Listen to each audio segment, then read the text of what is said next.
The time has come for my people to go.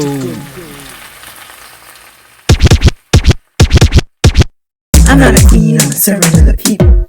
I'm not a king, I'm a servant of the people. It's what the people demand. We gonna keep fighting till we get that land. I'm not a queen, I'm a servant of the people. I'm not a king, I'm a servant of the people.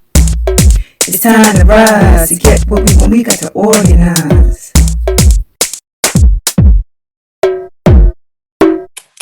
Welcome to the Pantsula Podcast, brought to you by the All Africans People's Revolutionary Party. We define Pan-Africanism as the total unification and liberation of Africa under scientific socialism. I'm Comrade Jesse, here with my comrade Winfred. And as we do every episode on our podcast, we take the time to honor two of our ancestors who fought for justice and liberation, as without them, we wouldn't be here continuing the work. And I'm going to give it up to Comrade Winfred to introduce them and to open a discussion for today, which is about some of the ways we can introduce Pan-Africanism to our friends and family. So in light of Thanksgiving this upcoming Thursday, we found it fitting to honor two comrades who fought for justice on their land where all colonized folks lives. So the first is Dennis Banks. They're a longtime leader of the AIM, Assisted Trail of Tears, received the vice president nomination of the Socialist Party of Peace and Freedom in California. The second is Anna Mae Aquash. She was a freedom fighter and First Nations activist who also assisted in the Trail of Tears and participated in the 1973 Wounded Knee incident at the Pine Indian Reservation. Yeah, and we definitely honor them. Again, we wouldn't be here. All of this land from Northern Hemisphere to all of America, it belongs to the Native Indigenous folks, and we definitely honor them. And we must remember that this land belongs to the Indigenous people. If you're not an Indigenous person, then this is not your land. Yeah. We're just occupying various lands as colonized people. And again, as I said, today we're going to talk about the importance of sharing Pan-Africanism to our friends and family, and why Pan-Africanism is important, and why African people should recognize why Africa should be primary, and why we should understand some of those concepts. So I guess I'll just start opening the floor up to you, Winfred. Why do you think it's fundamental for us to understand the importance of Africa and its unification? So I think the importance of understanding Africa and its unification, at least at a fundamental level, is its utility. Among African people across the world, have similar interests, are in similar conditions, are facing similar troubles. And so the people who would really know how to work together to solve it would be the people in those situations. And so Pan-Africanism is a way for us to all collaborate with each other, collect ideas, collect people, collect resources to help each other in order to really find freedom, find independence, find self-sovereignty. Yes. And I think, when talking about Pan-Africanism, there's a lot. We've discussed this other times in our episodes, but I think when talking to our friends and family, especially if, not being raised in a political education, understanding, it kind of is hard to, well, I'm not going to say it's hard, but there are challenges when speaking about Pan-Africanism, because the idea of unification for a lot of folks is under bourgeois, ideology. And it's just like this kumbaya, we need to hold hands with white people and anybody else, and just get together. But if we don't have that land analysis and have that understanding of the importance of Africa, we're going to just be, isolated to our own individual thoughts, which of course wouldn't solve the problem. We need a collective consciousness and understanding the importance of Africa overall. And I think some of the misconceptions about unification is that it can't be done, because so many excuses people make about our abilities to unite as one. We have all of these forces from the state, CIA, propaganda machine working overtime, constantly just giving us this notion that we don't need each other and that we can individually solve the problem, when of course that's never been proven historically. Exactly. So even when you look at really like pictures of the 60s and the civil rights movement, you can see Africans working together. You can see, like, you can find pictures of Malcolm X talking to Kwame Nkrumah. Kwame Nkrumah like spent a big amount of time learning from African people in both the U.S. and the U.K. And used that to work with other Africans to help fight for independence. And then people like, even like Kwame Ture, he worked with people like really all across the world, just trying to fight for Black freedom. And so they shared ideas, they shared resources, and they shared help with each other. And like that help was fundamental towards like getting the changes in society that we see now. Right. Kwame Nkrumah, the great son of Africa, he showed us through just so much of his life the importance of the unification of Africa, and to basically warn us about bourgeois intervention, people coming in, assuming that we can't have this collective power and that we can just do it through, individual efforts. And that's something that I think still is persistent today when we think of how a lot of African folks, we talk a lot about the myth of Black buying power and just like starting a business, getting an LLC, or doing whatever we have been taught through the bourgeois system that we could get to liberation. Like, oh, if we have a business, if only we have people to buy Black. What are your thoughts about just some of those propaganda mechanisms sent about just like getting into the system and being a part of the system, as opposed to, or I should say, reforming the system as opposed to abolishing it? So I would say at the end of the day, the system has ultimate control over our lives, regardless of where we live. So like, let's say I'm like adventurous. Well, let's say that I like put in the effort and then like get a good job. At the end of the day, like there's always somebody who can fire me. Let's say I like buy some land. There's always somebody who can eminent domain my land and then take control of it. Let's say I start a business. There's always somebody who can price me out or buy me out of my business. And so there's like levels of control to things.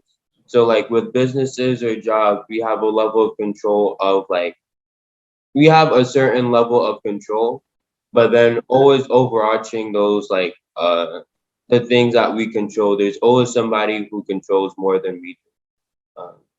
And so at least in like we're in the US, so at least in talking in the US, even if Africans are able to like on like even like if millions of Africans all at once are able to become millionaires out of the blue and like have businesses and have jobs and stuff, there's always people with more money, because like the people who create the money will always have more money.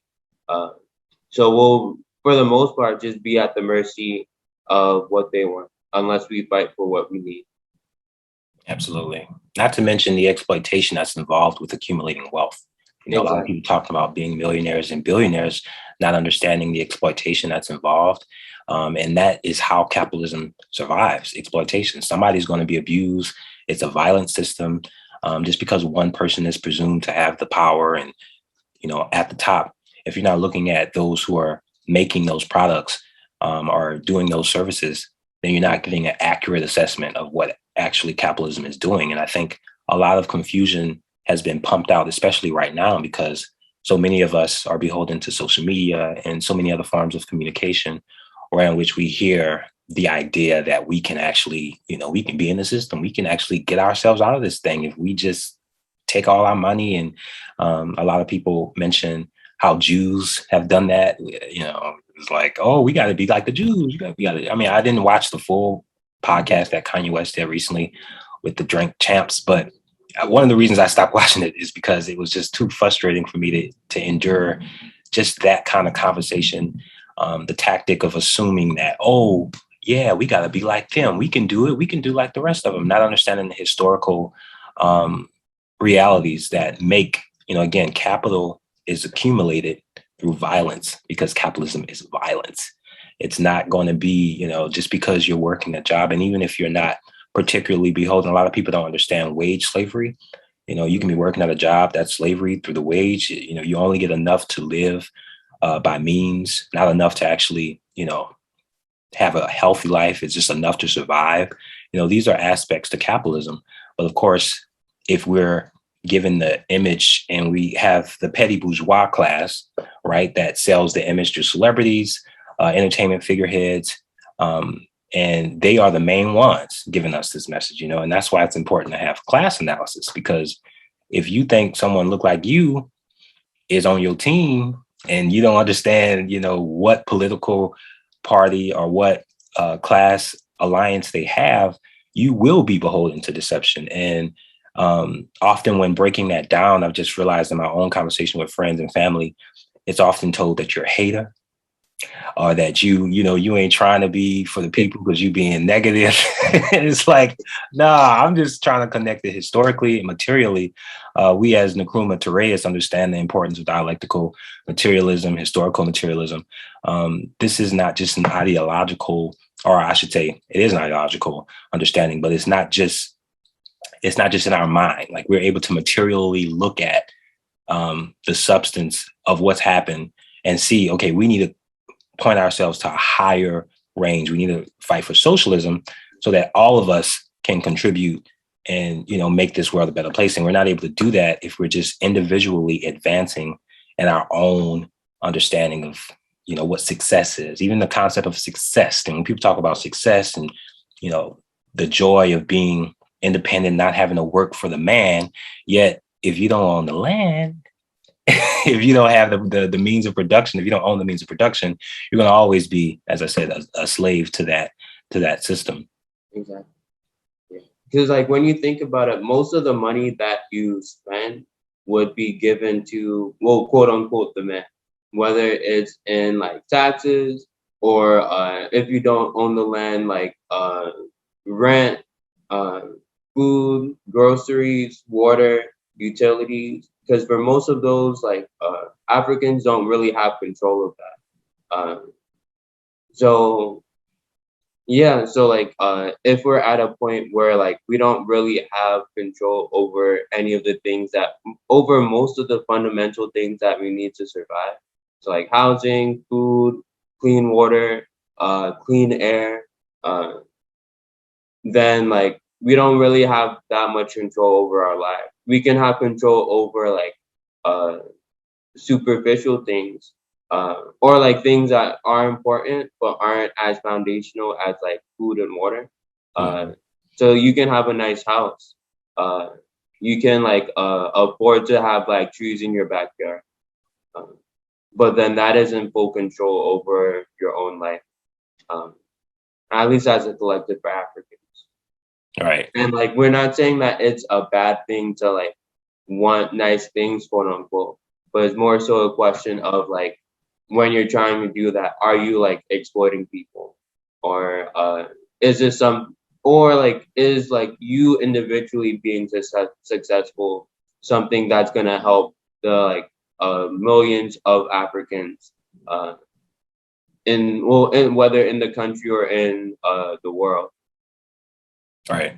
It got to be about, I mean, that's why we talk a lot about international solidarity and have an understanding of the global struggles happening around the world, because Africa influences all of what's going on in the world. I mean, and before I joined this party, I had no idea to the extent in which Africa is primary for so many of the development of the world. I mean, so much of the development of the world depends on the exploitation of Africa, from the resources, from the cobalt, the bauxite, the uranium, aluminum, all of the mineral resources that a lot of folks use to power their computers, electronic devices. It's because of the exploitation of Africa.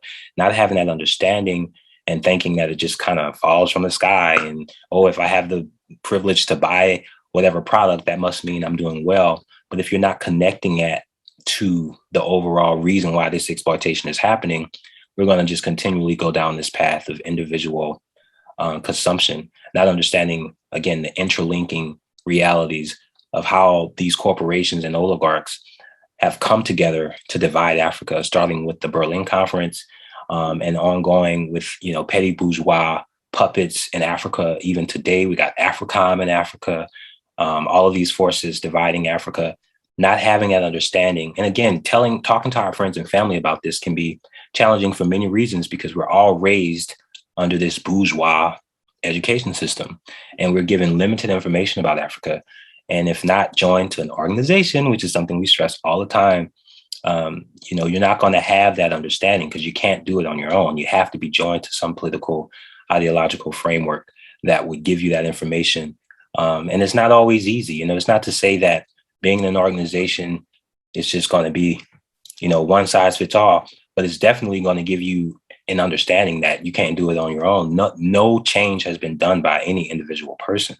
And not having that understanding would just lead to that presumption that, I can do it on my own. And when I get enough money, I'll free the land, I'll free people. As long as I become a millionaire, I'll do it on my own.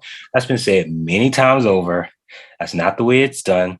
Like Malcolm X warned us, beware of Dollarism, because that's what the petty bourgeois and the ruling class does often, is they'll offer you some money to sell you out against your own interests. And for a lot of people who are poor, which is the majority of us, that's enough. It's like, they gave me this, but that's always contingent to something.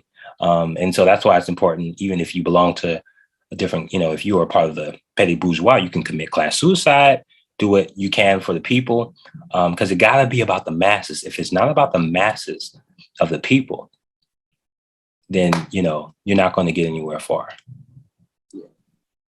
Like, you can get far maybe as an individual, but then it won't last very long, because you're always linked with everybody else. Absolutely. And that's something that I think, again, it's kind of hard to peel those layers apart if you're relying on just, mainstream propaganda media from the state, right? Because they're not going to give you the information. They're not going to show you how people all around the world are rebelling against these oppressive forces. As we know, as the ancestor Jill Scott Heron said, the revolution will not be televised. CNN, Fox News, they're not going to show you people actually rising out, having these strikes against the corporation, because that's what they want us to do. Even when you look at this COVID-19 pandemic and how that's been used, maybe we can talk about just some of the ways the pandemic is used to further advance people to work. Just like, get back to work, get that vaccine. I'm not saying I'm not anti-vax, of course, but the reason why, I'm not anti-vax, let me just put that on. But the reason why the corporate interests or the corporate industries are telling people to get vaccinated is because they want people to work. It's not because they are concerned about our lives or they're concerned about our health, and they want the labor. Yeah, they want the labor, so that labor, the accumulation of that labor, can be brought back to the oligarchs. And so, that understanding is just fundamental. I think it's something we have to understand in our organizing efforts.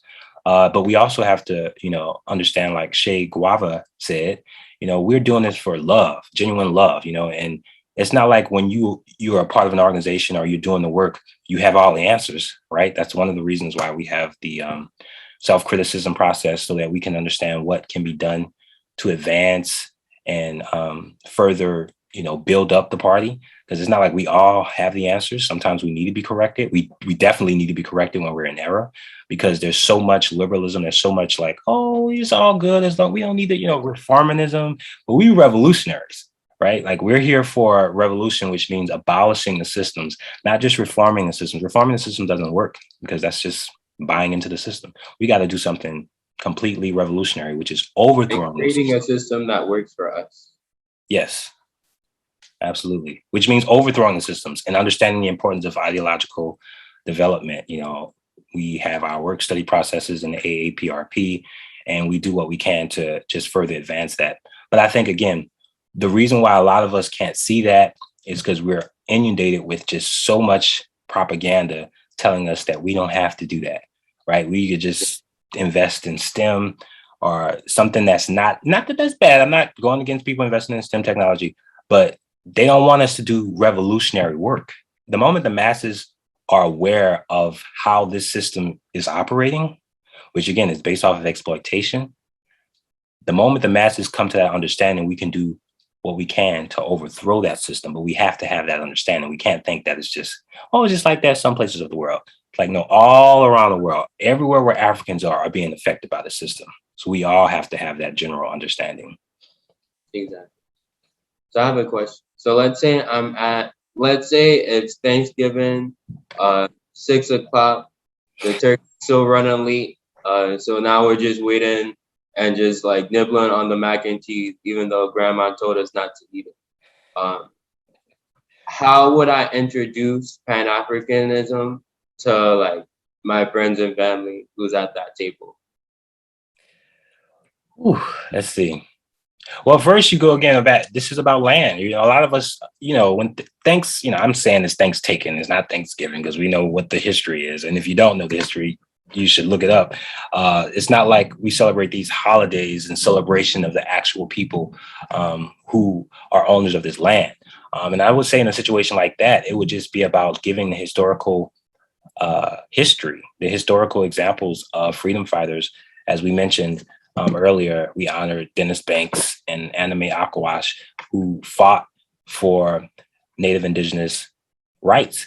And it would just be about opening that understanding. I can admit, I was talking to a friend of mine recently, and she knows that I'm a part of an organization. It's like, oh, what you doing for Thanksgiving? Oh, I know you don't celebrate Thanksgiving, so what are you doing? It's like, well, if anything, even people who say, oh, I'm not really celebrating Thanksgiving, I'm just being with friends, it's not really me celebrating it. It's like we're repurposing the holiday, which, in my mind, you can't really repurpose the holiday, especially if you're not giving that ideological understanding. If you're not talking or if you're not in connection, that's what I hope to do this year myself, because I actually currently live in Minneapolis, which AIM was founded.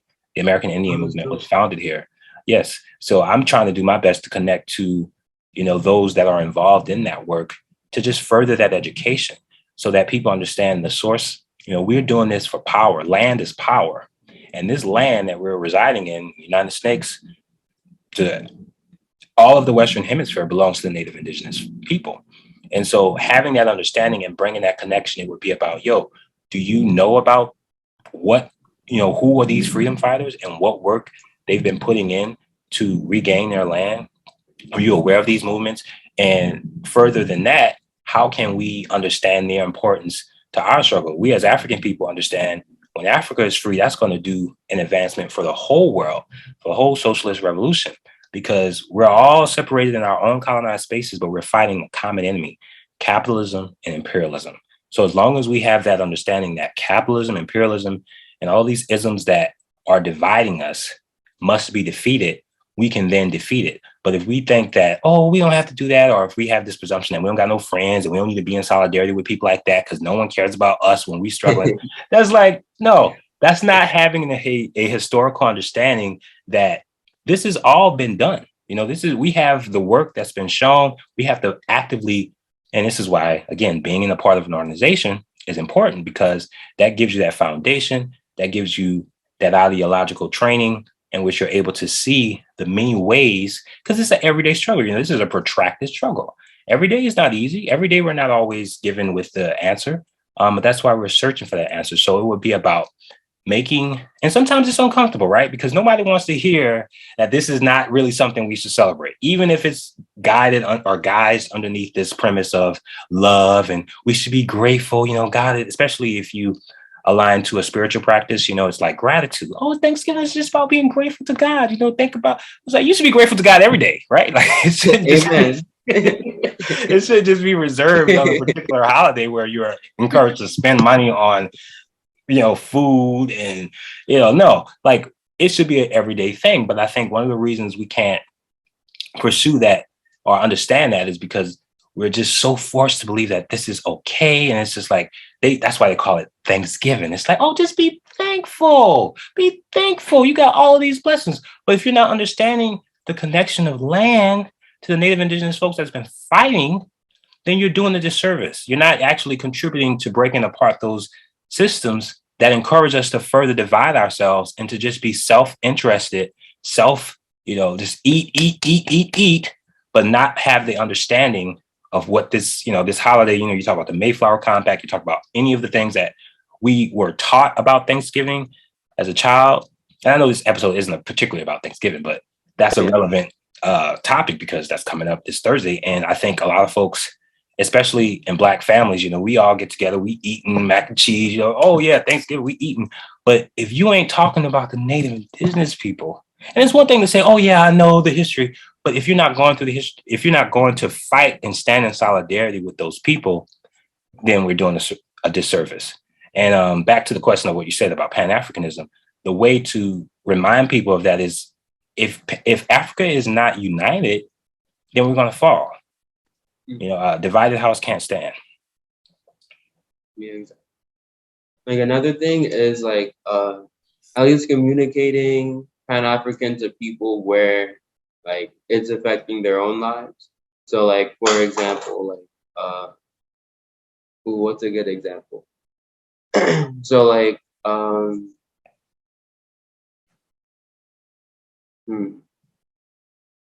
Of what? What you were speaking of, like a good example of connecting? A good example of how like problems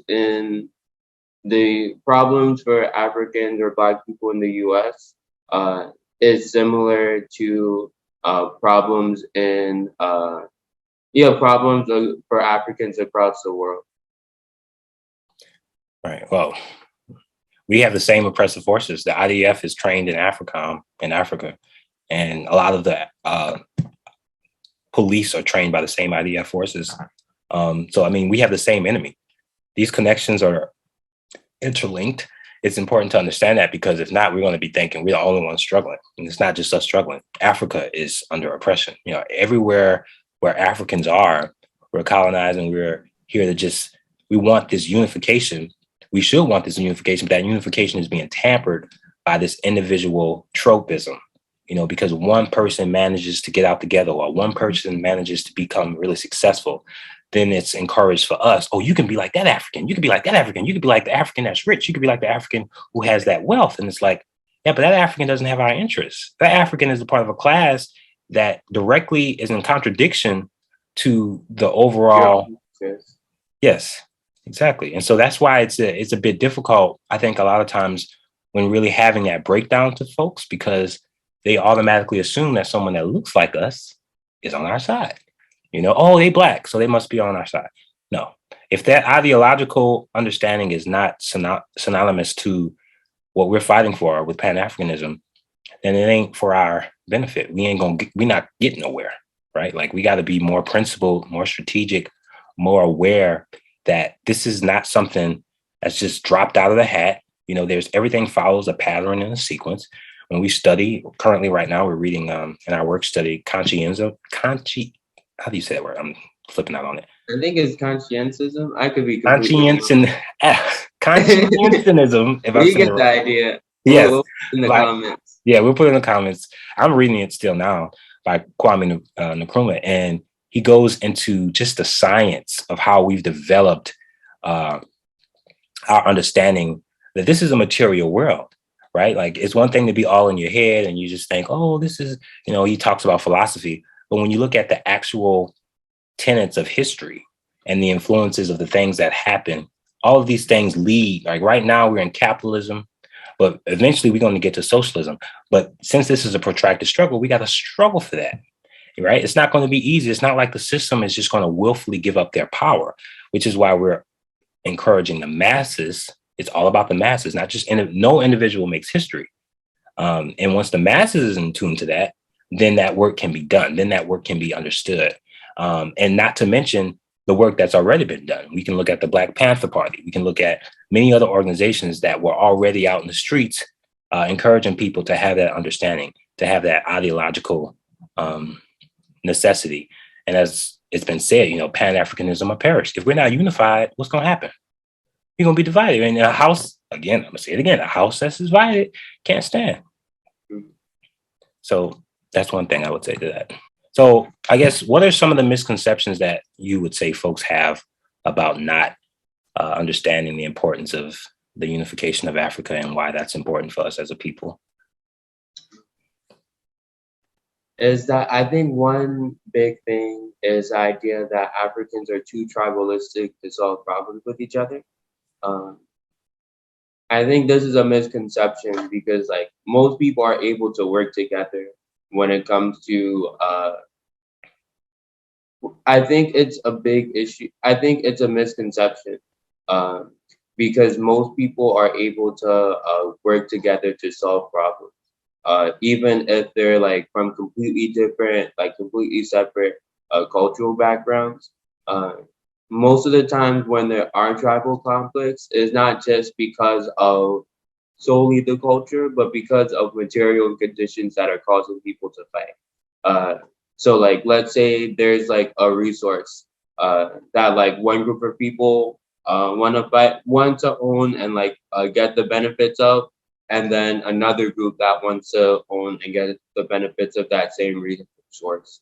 So like those two groups might fight because like they might say that it's because of like cultural differences, but like at the end of the day, it's usually because of like those underlying resources. Um, and so like there's usually like material reasons why, like tangible material reasons why people are fighting for each other, fighting against each other. Uh, and so if we orient ourselves to saying, hey, like uh, we should all own our own resources, and then we can work together such that we're not just fighting over this like one plot of like oil or something. We're fighting to like own and control all of our resources together. People would be more attracted to that. Yeah, absolutely. But again, that's something that has to be understood through ideological. This is, I'm not going to stop saying it. Join an organization, because you can't do it on your own. It's one thing reading those books and reading books and watching clips on YouTube, especially. I mean, very few people even read books; they're just watching videos. But if you're watching those videos, that's good. That's wonderful. I mean, that's how I got into this party with the All African People's Revolutionary Party. I started watching Kwame Ture videos, and I couldn't help resist the notion that you got to organize. Like, you care about your people? Okay, organize. And once that was really drilled into me and I understood the importance of organization, it just became more and more. And I remember even when I first joined, I was told by comrade Jamilah, she was like, I'm just letting y'all know, you're going to lose friends. You know, your family going to look at you kind of weird, you know, because the more you get into this party, you're going to realize that most folks, it's not that they have a resistance to organizing, but they're trained by colonialism so much to refuse that notion, because we're always taught we can do it on our own, or we can just look to leaders to accomplish it, as opposed to having a mass party where everyone is involved, like the proletariat. Like we need people from all walks of life to fight this beast, because we're fighting a big monster. We're not fighting something that's just, you know, a weak thing sitting on the throne. They've organized for a long time to divide us, and they have tactics. They know what to use with image. And again, you can have someone that is looking like you, but they don't have the same class as you. You can have, you know, neo-colonialism, where you have a new form of colonialism. It's like people that look just like you, but they don't have your interests. And that's something that needs to be fought for. That's something that needs to be understood and addressed. But if you're not going to tap into that, or if you don't tap into that, you'll just be subject to the usual framing, which is that you don't need that. You could do it on your own. You know, just work for getting a job, get a nice job, get a nice house, you know, retire, and, you know, just don't think about the people. But it gots to be about the people, because the people are who makes history. The people are the ones that make change. And I think, you know, when you again think of the oppression that's happening in Africa and just why we're divided, you know, a lot of these questions I had as a child, like, oh, why are people homeless? Why are people not able to have enough money to live? I never knew it was because, right. I never knew it was a system, you know, that this is a system that allows this type of oppression, you know, and and then when you study history and when you look back in history and you see how revolutions have been started, you look at in Cuba, you look at, you know, all of these freedom fighters that have fought consistently and understood the importance of armed struggle. Because we're not wrestling against no lightweight, right? Capitalism ain't a lightweight, because capitalism is organized enough to understand the importance of their domination over all oppressed people. And in the same way, we must be organized and understanding that the only way we can defeat this thing is if we collectively join together and not react through the typical media systems that they give us, like, oh, just focus on this, focus on that, instead of focusing on total unification of Africa. And our friends and family, people who are not yet familiar with the struggle or not yet familiar with the objective of Pan-Africanism, I think one thing that would encourage you to develop further interest is to, again, read people like Kwame Ture, listen to those speeches and respond to that call of action, because it's not enough of just listening to podcasts and reading about it and saying, oh yeah, I understand that. It's really connecting with people that can actually make that change happen and remind you of why that change is necessary, because that's the only way it can happen. And it's not to say we're going to witness in our lifetime the end of capitalism, but we're doing this for the future generations, right? We're doing this for those that come after us, because we understand that this is something that's going to continue on. And the only way it's going to be defeated is a historical understanding that collectivism, all of us getting together, tackling this beast. And it's important that to stress that, because we have so many forces against us. And it's just silly to just act as if all of those forces don't have any relevance in our personal lives, when we're each every day can think of situations where and it's not that people, I also want to stress this, it's not that people don't understand the systems that are oppressing them.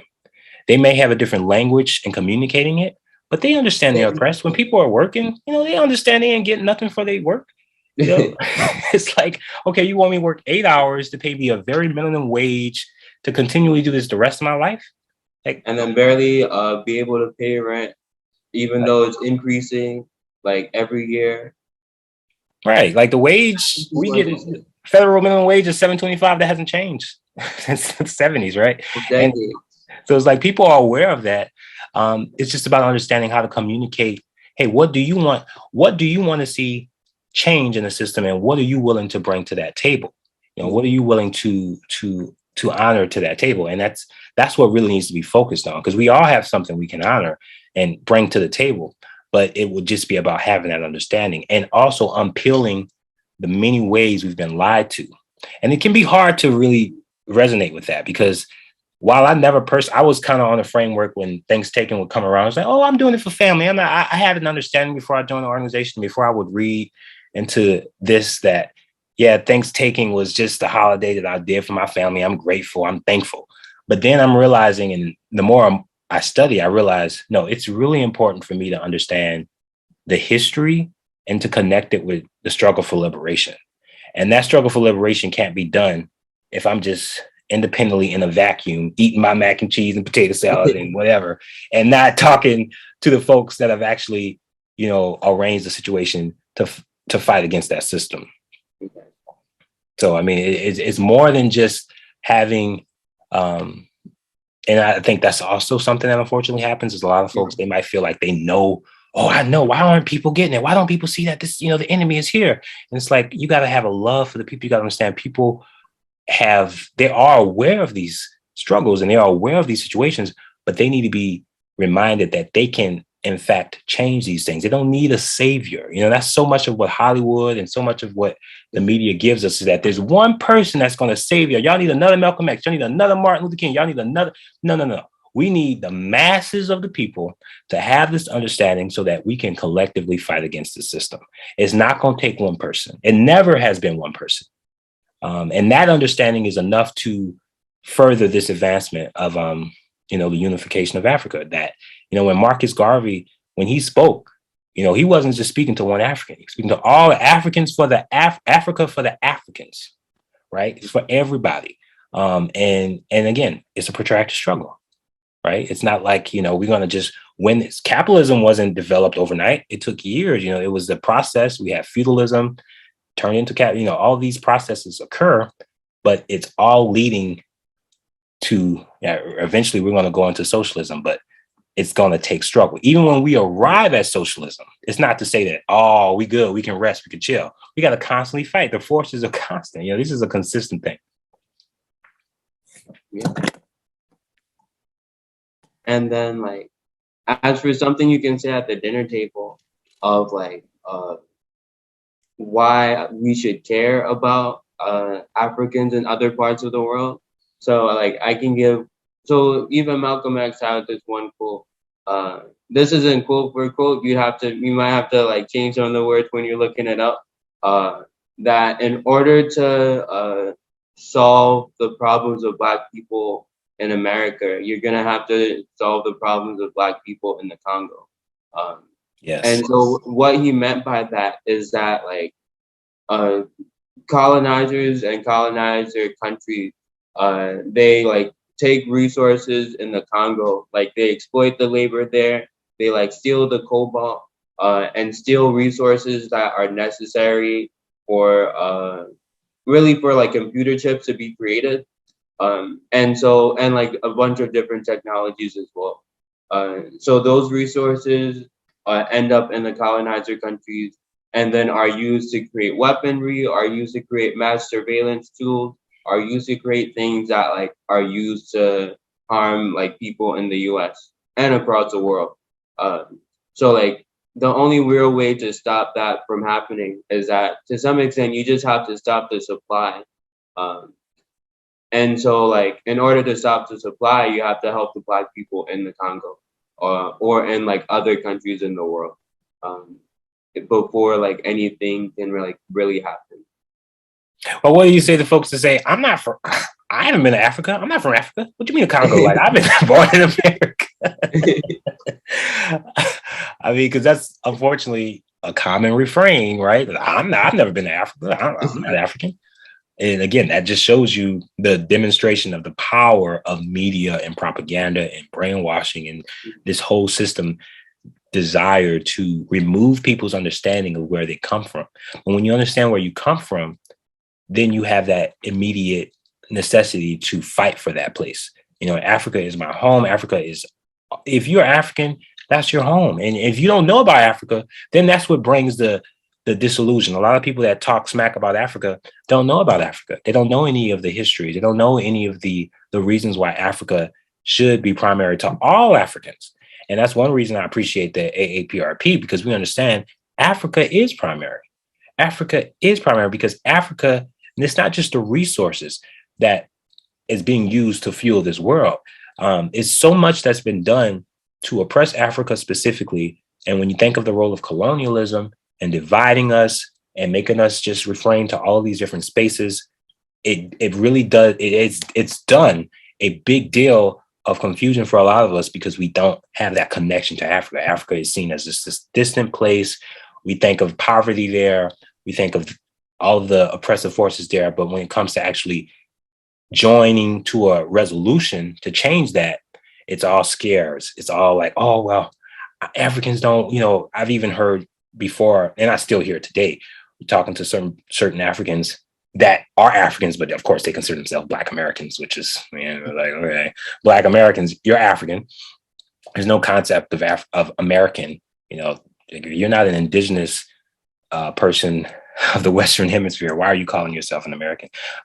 If you're an African and you understand the oppressive forces that are going on in Africa, it is your responsibility to awaken to that change. And it's not always easy. You're not going to be encouraged by the system. The system, again, is not going to tell you of ways you can join in that effort.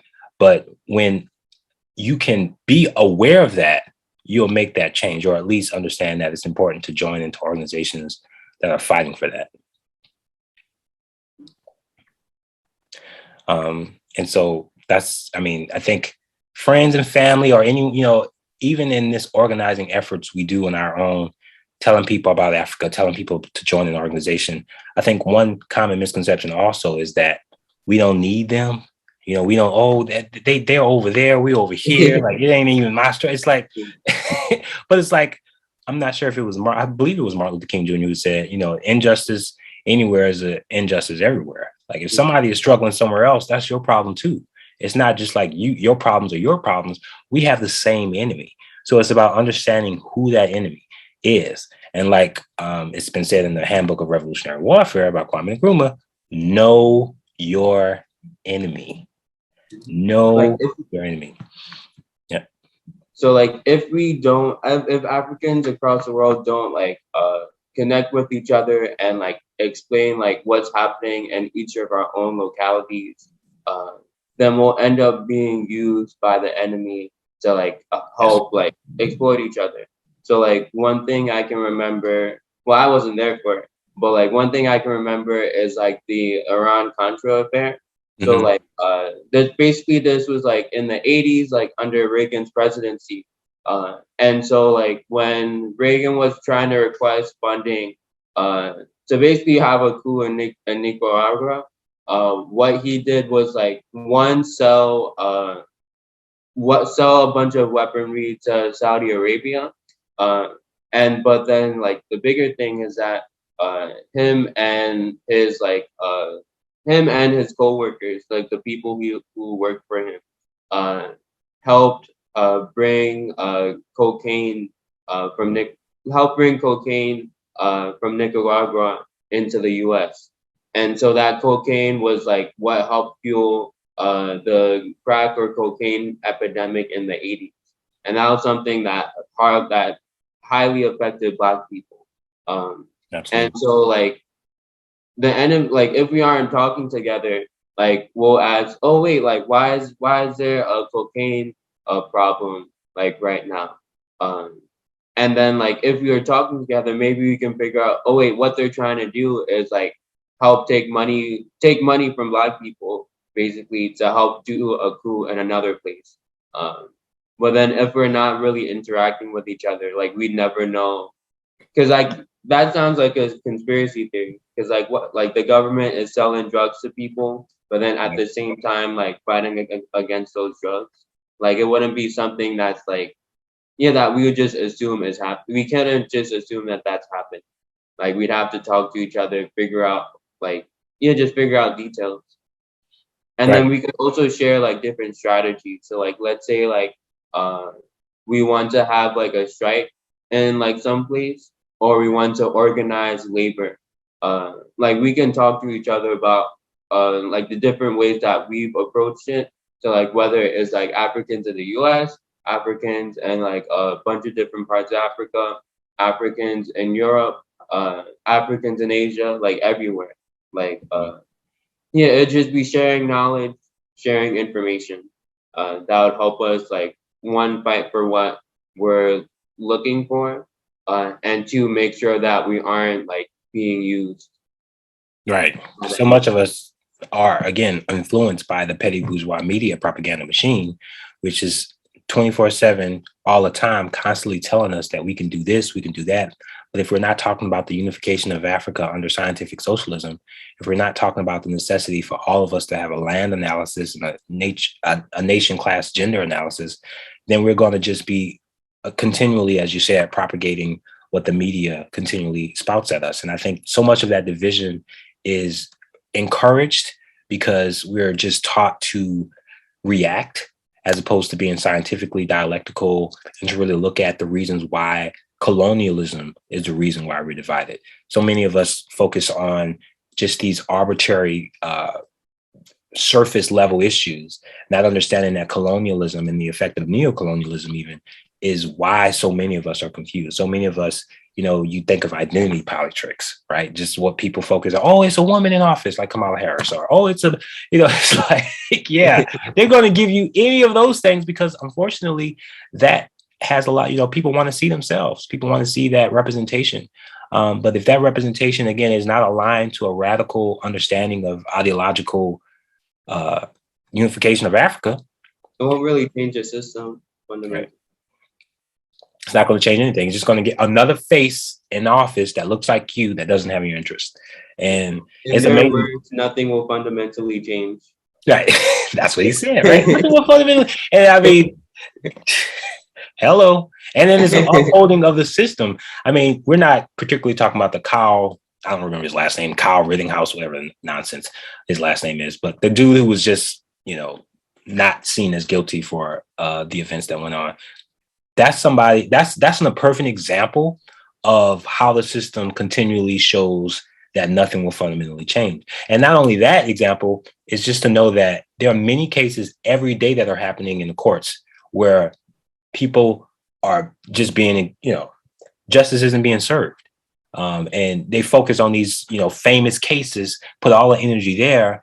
And even if he was considered guilty, even if he was sentenced as guilty, that's not going to change the fact that many of other Africans and other colonized folks are not given that treatment. The systems of the judicial system is there to continually oppress African and other colonized folks. It's not like having a success of one win isn't doing much for the overall amalgamation of us who are oppressed by the system. And so we stressed, again, organization, having that ideological understanding and really the PE, the political education, where we can connect these histories, because none of this stuff is just alienated.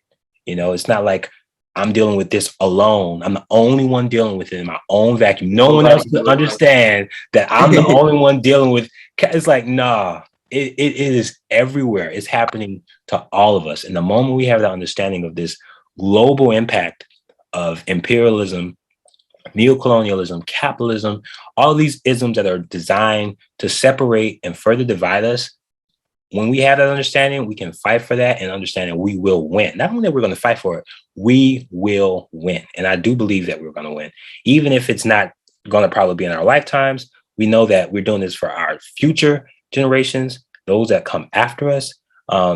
This is something that I always have to remind myself, because there's a lot of times we could just be like, oh, I don't know, man. I talk to my friends and family, they're not getting it. They think I'm crazy. Yeah, probably for a little while, but after a while, you keep showing them, they're going to see. And a lot of times it happens personal. It's like when somebody personally sees some type of degradation, then they can play, oh, okay, what can I do? You can do something, right? You can do something. And the fact that we're willing to do work for the enemy, when the enemy has us working 8 hours a day, we're going to be like, oh, I can't do that. I can't do 8 hours. I can't do 8 hours.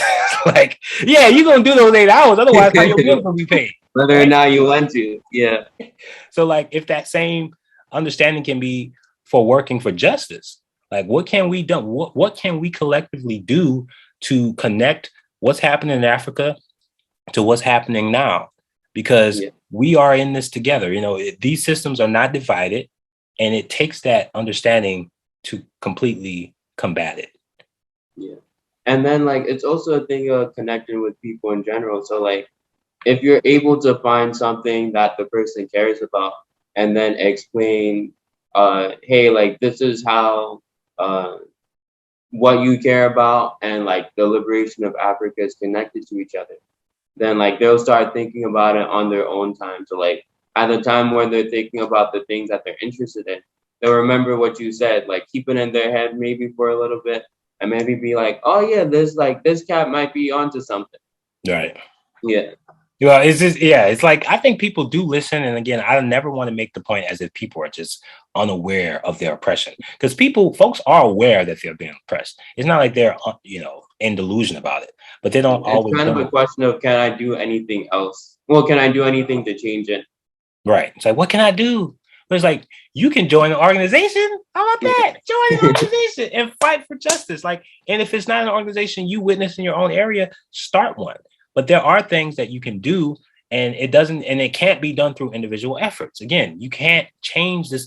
Capitalism is not doing it through individual efforts. Capitalism ain't doing it through individual efforts. They understand. Like when you think of the Berlin Conference, all of the countries from Europe gathered together and was like, okay, you're gonna take Africa here in Italy, you take Africa there in France, you take Africa there in Germany. They all divided Africa according to a plan.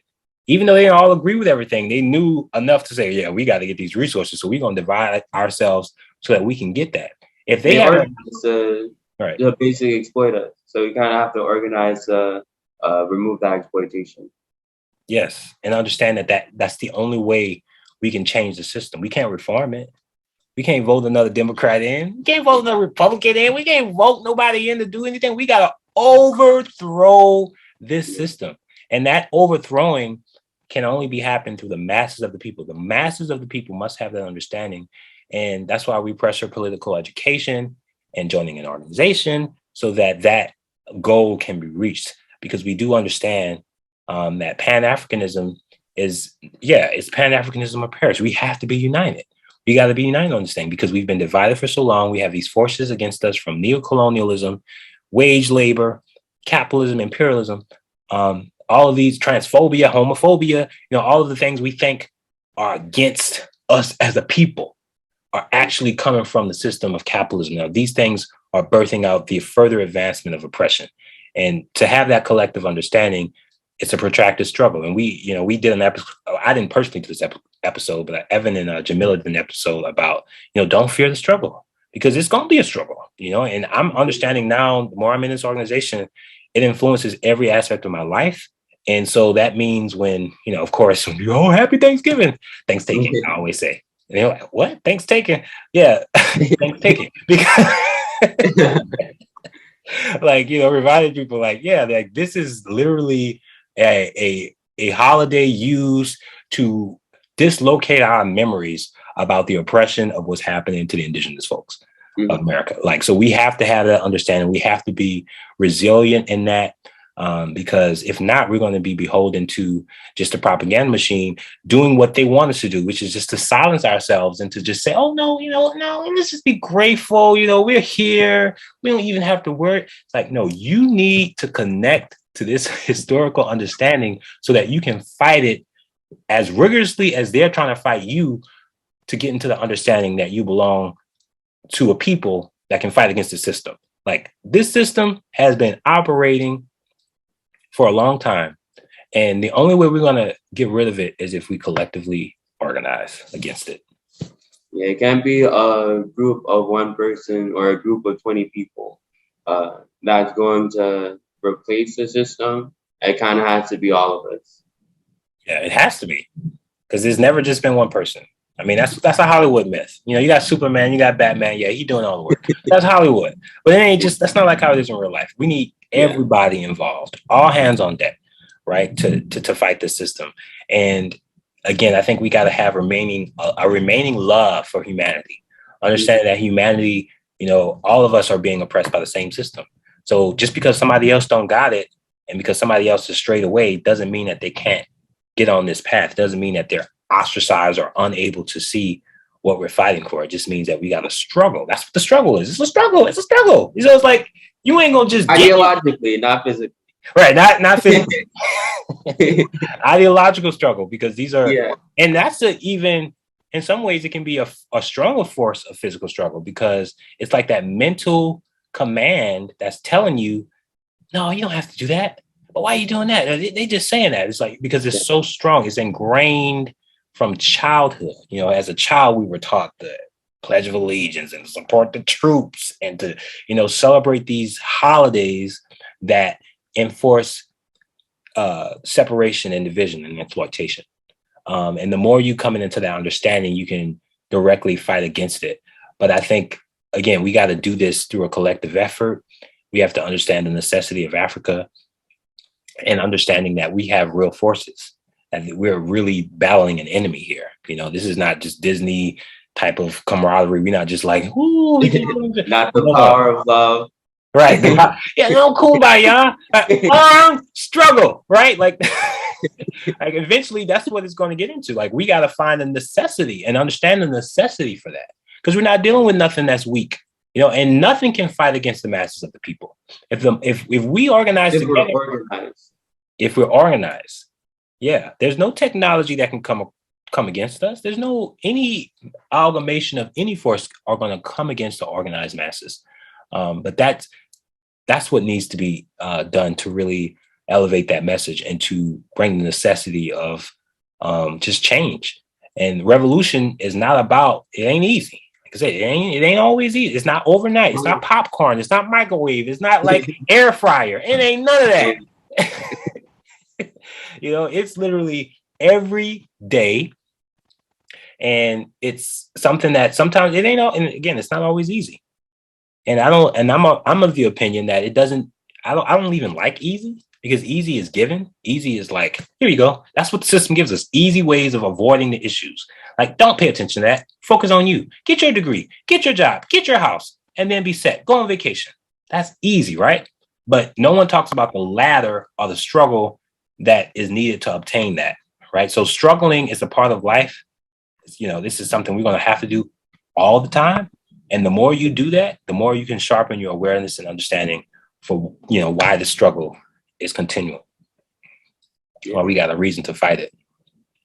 Exactly. So do you have any more? I mean, I can go further. Like I'm hyped because I'm again thinking about the way. Keep on talking. Preach. Let them know.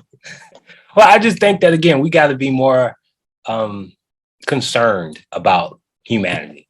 You know, all of our families, wherever we are in the diaspora, we must understand that we got a common enemy, right? We got a common enemy we need to fight against. We need to not focus on these ways of distraction and really look at who the enemy is: capitalism, imperialism, neocolonialism. Fight against those things collectively so that we gain this liberation of Africa. And that can only happen through collective effort. You know, the socialist revolution, what we're doing here, what the work that we are building is not something that's just going to fall out of the sky. Right? We need all hands on deck, everybody. And it's funny because a lot of us feel like we can't contribute to the struggle.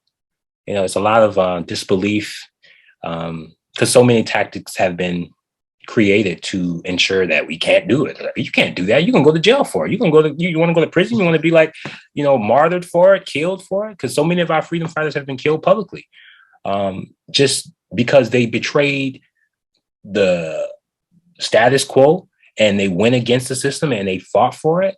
But when you're doing it for love and you're doing it for the liberation, you can't go wrong. Amen. Yeah, I feel like that's a good ending. Yeah. So, as we always say at the All Africans People Revolutionary Party, join an organization and fight for justice. Do what you can do. And there's something we all can do. We all have the ability to do something. And if you need, assistance in joining a work study group to get more information, contact us. We're more than happy to remind you all of the resources that are available. So that we can do what we can to fight this beast of imperialism, capitalism, and all of the isms, everything that falls underneath that tenet, so that we can just remain focused on the unification of Africa, so that all people, colonized in every aspect of the diaspora, can come to that understanding of socialism and continually fight for justice. So join an organization and fight for justice. Do what can be done through the examples that have been laid down by our ancestors. And let's continue to fight, y'all. Yeah. For it ever. For it ever.